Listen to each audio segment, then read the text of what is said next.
সিলেটের অবস্থা খুবই ভালো, কারণ আমরা 20% পেমেন্ট অলরেডি পেয়ে গেছি। আর আমরা সামনে আবার আমাদের পেমেন্ট দেওয়া হবে, কারণ আমাদের টিম ওনার সেটা এনশিওর করেছে। আর আমাদের টিমের বন্ডিং এবং ওভারঅল এভরিথিং গুড। মাঠের ক্রিকেটে আমরা চেষ্টা করছি ভালো কিছু করার, কারণ আমরা 6টা ম্যাচে 2টা উইন করেছি, 4টা লুজ। তো আমরা সামনে চেষ্টা করতেছি ভালো কিছু করার এবং জয় ছিনিয়ে আনা।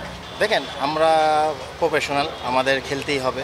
আর পেমেন্ট একটা অনেক বড় ইস্যু, কারণ আমরা টাকাটা সবারই দরকার, সেটা আমারও দরকার। যেমন আপনারা যে জব করেন সেটা আপনাদের জায়গায়, তো আপনাদেরও দরকার। তো এটা যেমন আমাদের প্রফেশন, তো আমাদেরকে অবশ্যই এটা ইনশিওর করতে হবে যে প্রতিটা টিম, যার যার টিম ওনার আছে তারা ইনশিওর করবে। তারা যদি প্লেয়ারদেরকে ইনশিওর করতে পারে যে হ্যাঁ, এই পেমেন্টটা এর মধ্যে আমরা দিয়ে দিব, তাহলে এটা প্লেয়ারদের জন্য ভালো, টিমের জন্যও ভালো। অনেক কিছুই, একটা টুর্নামেন্ট শুরু হলে কিন্তু অনেক কিছুই ঘটনা ঘটে, সেটা খারাপ দিকও আছে যেমন ভালো দিকও আছে। তো এই জিনিসগুলো একটা প্লেয়াররা যখন এই পেমেন্টের জন্য করে যে আমরা পেমেন্ট পাচ্ছি না, তো এটা বিপিএলের জন্য অবশ্যই একটু আর কি এটা খারাপ দিক, ব্যাড নিউজ। এটা অনেকটা সোশ্যাল মিডিয়া তো আপনারা আসেনি, কারণ এইটা সারা ওয়ার্ল্ড এই জিনিসগুলা ফলো করে। তো সব কিছুই দেখি চেষ্টা। কালকে আমাদের বোর্ড প্রেসিডেন্ট আসছে, উনি এসে এটা দেখলাম এই মিটিং করে সুন্দরভাবে এটা একটা সলিউশন বের করে দিছে। প্লেয়ারও দেখলাম হ্যাপি, আজকে প্র্যাকটিস করেছে। তো এটা আশা করি এমন কোনো সমস্যার হবে না। না, সিলেটের দর্শকরা আমাদেরকে অনেক সাপোর্ট করেছে, মাঠে আসছে, খেলা দেখছে। তো আমরা চেষ্টা করেছি ওনাদেরকে ভালো কিছু দেওয়ার। তো কখনো দিতে পেরেছি, কখনো পারিনি। তো এখন চিটাগাংয়ে নতুন করে আবার শুরু, এখানে 3টা ম্যাচ খেলবো। আশা করবো আমরা এখান থেকে ভালো কিছু নিয়ে যাওয়া। শুধু ওদের সাথে না, আমরা আমাদের প্র্যাকটিস প্রিপারেশন নিচ্ছি।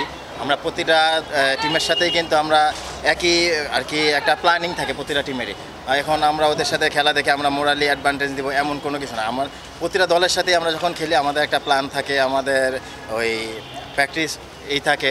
তো আমরা চেষ্টা করি আমরা নিজেদেরকে ওইভাবে তৈরি রাখার। হ্যাঁ, আমরা তো চেষ্টা করতেছি, আমরা প্র্যাকটিস করতেছি, আমাদের ভালো প্র্যাকটিস হচ্ছে। তো চিটাগাংয়ে আসছি, তো এখানে আপনারা জানেন স্পিনিং উইকেট হবে। তো এখানে আমরা চেষ্টা করব এই সিলেটবাসীর জন্য ভালো কিছু উপহার দেওয়া। ওই জায়গাটা কিন্তু আমার উপরে নির্ভর করে না, আমার কাজ পারফর্ম করা। তো আমি যদি পারফর্ম করতে পারি তো আমি অবশ্যই আবার সুযোগ পেতে পারি, কারণ সামনে তো অনেক খেলা আছে। তো আমি যদি এই বিপিএলটা ভালো কিছু করতে পারি, দেখা যায় হাইস্ট রান গেটার হতে পারি, তাহলে অবশ্যই আমাকে একটা সুযোগ দিতে পারে। তো আমার কাজ পারফর্ম করে আমি পারফর্ম করে যাবো। আর হতাশার দিক দিয়ে আমি বলবো না, আমারই ব্যর্থতা ছিল, এই জন্য আমি ওই জায়গাটা ধরে রাখতে পারি। নতুন করে শুরু করার কোনো কিছু না, আমরা একটা প্ল্যান মাফিক চলতেছি। তো আমাদের একটা প্ল্যান আছে, আমরা ওইভাবেই তো বললামই তো প্র্যাকটিস করতেছি। আমরা চেষ্টা করবো এখানে ভালো কিছু করার।